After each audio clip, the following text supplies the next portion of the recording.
पुढची बातमी देखील नाशिकमधून। नाशिक शहरात रात्रीपासूनच पावसाची संततधार सुरू आहे। यामुळे गोदावरी नदीला पूर आलाय। रामकुंड परिसरातील पाणी पातळी वाढल्याने दुतोंड्या मारुतीच्या मानेपर्यंत पाणी आलंय। गोदा घाटावरील मंदिरं पाण्याखाली गेली असून या ठिकाणी जी दुकानं आहेत ती हटवण्याच्या सूचना देण्यात आल्या। गंगापूर धरण 80% भरलं असून 490 क्युसेक्सनं पाण्याचा विसर्ग सुरू आहे। पावसाचा जोर वाढल्यास विसर्ग वाढवला जाणार असल्याने नदीकाठच्या नागरिकांना सतर्कतेचा इशारा प्रशासनाने दिलाय।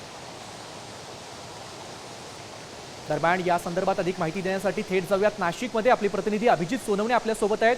अभिजित, आपण बघतोय की गंगापूर धरण देखील 80% भरलंय आणि गोदावरीला मोठा पूर आलाय। काय त्या ठिकाणची परिस्थिती आहे?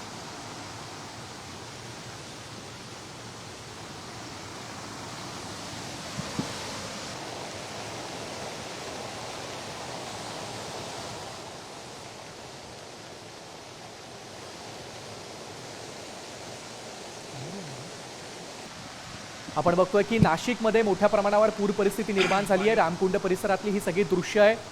दुतोंड्या मारुतीच्या मानेपर्यंत पाणी पोहोचलंय। 80% गंगापूर धरण भरलंय, त्यामुळे आता विसर्ग देखील वाढवण्याची शक्यता निर्माण झाली आहे।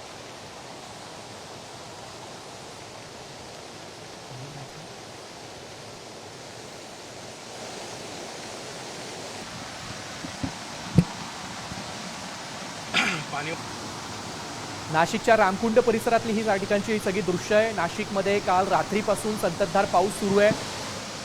धरण क्षेत्रात देखील मोठ्या प्रमाणावर पाऊस झाल्या कारणाने धरण 80% भरलंय आणि असाच पाऊस सुरू राहिला तर विसर्ग देखील वाढवण्याची शक्यता आहे। यामुळे नदीकाठच्या गावांना आणि रहिवाशांना देखील आता सतर्कतेचा इशारा देण्यात आला आहे। रामकुंड परिसरातली ही सगळी दृश्य, या ठिकाणची मंदिरं देखील पाण्याखाली गेली आहेत आणि दुतोंड्या मारुतीच्या मानेपर्यंत पाणी आलंय।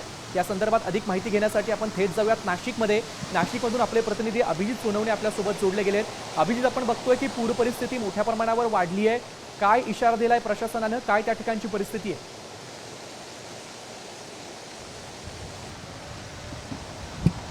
गिरीश, यंदाच्या पावसाळ्यातला महापूर गोदावरीला आलेला आहे आणि आत्ताची ही रामकुंड आणि गोदा घाटावरची दृश्य मी तुम्हाला दाखवतो।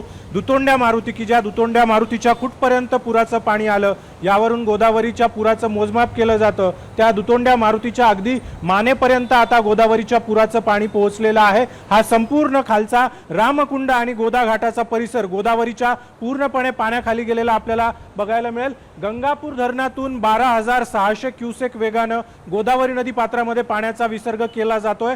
सोबतच शहराच्या परिसरामध्ये देखील मोठ्या प्रमाणात पाऊस सकाळपासून कोसळत होता, त्यामुळे शहरातल्या ज्या छोट्या नद्या नाले आहेत त्याचं देखील पाणी गोदावरी नदीमध्ये अतिशय वेगानं येतंय। त्यामुळे होळकर पुलाखालून साधारणपणे 17,000 क्युसेक वेगानं सध्या पाण्याचा विसर्ग गोदा घाटाच्या या सगळ्या परिसरामध्ये होतोय आणि इशारा पातळी जी आहे ती साधारणपणे 24,000 क्युसेकची आहे आणि त्यामुळे गंगापूर धरणातून जे पाणी दुपारी 2 वाजता सोडण्यात आलेलं आहे ते पाणी साधारणपणे 6 ते 7 वाजेच्या दरम्यान या ठिकाणी पोहोचणार आहे। त्यामुळे या ठिकाणी आत्ता जी आपल्याला गोदावरीची पूर परिस्थिती पाण्याची पातळी बघायला मिळते ती आणखी मोठ्या प्रमाणात वाढण्याची भीती व्यक्त केली जाते। त्यामुळे प्रशासनाकडून आता नदीकाठच्या नागरिकांना अलर्ट देण्यात आलेला आहे, कारण आजूबाजूच्या परिसरामध्ये सराफ बाजार असेल, भांडे बाजार असेल त्या ठिकाणी देखील पाणी शिरण्याची शक्यता असल्यामुळे त्या ठिकाणचे बाजार देखील संध्याकाळी बंद ठेवण्याच्या सूचना प्रशासनाकडून देण्यात आलेल्या आहेत। धन्यवाद। आपण बघतोय की नाशिकमध्ये मोठ्या प्रमाणावर पूरस्थिती निर्माण झालेली आहे। गंगापूर धरणातून देखील मोठ्या प्रमाणात विसर्ग सुरू आहे,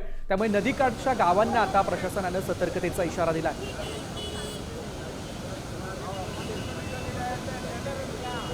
नाशिकच्या रामकुंड परिसरातली ही सगळी दृश्य आहे। या ठिकाणी आपण पाहतोय की प्रचंड मोठ्या प्रमाणात पूर परिस्थिती निर्माण झाली आहे।